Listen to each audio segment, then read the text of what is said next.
জাতি হিসেবে আমরা দাসত্ব করতে খুব ভালোবাসি, গোলামি করতে খুব ভালোবাসি, তো আবার তেল মারতেও খুব ভালোবাসি, তেল নিতেও খুব ভালোবাসি।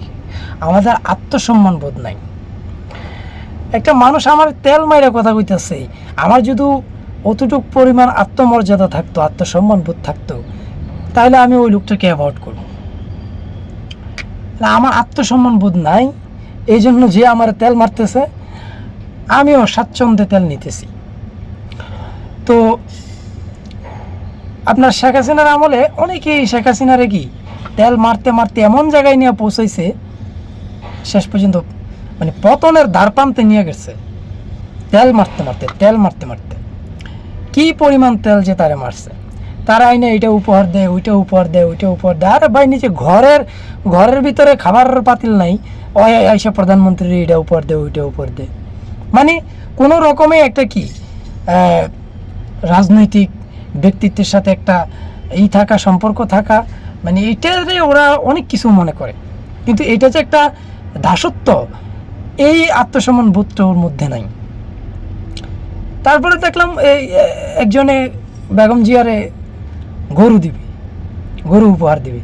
কেন রে ভাই, তোর এলাকায় বেগম জিয়া কি গরু খায় না? বেগম জিয়ার কি গরুর মাংসের অভাব? ওনার কাছে কি টাকার অভাব? তোর কাছ থেকে গরু নিয়ে খাইতে হইব? তোর এলাকায় কে গরিব আছে, ওই গরিবগুলার এটা দান করে দেয়।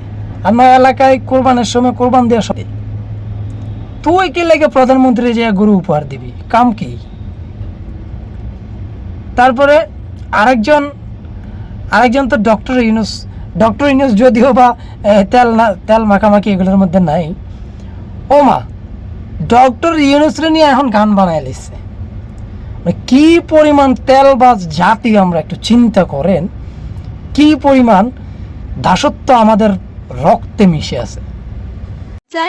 চাইনা আমরা পদত্যাগ চাইনা আমরা পদত্যাগ চাইনা।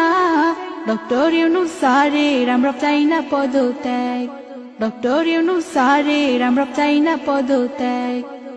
ডক্টর ইউনূস স্যার এদেশের সম্পদ, সাথে আছে জনগণ, আসুক যত বিপদ। ডক্টর ইউনূস স্যার এদেশের সম্পদ, সাথে আছে জনগণ, আসুক যত বিপদ।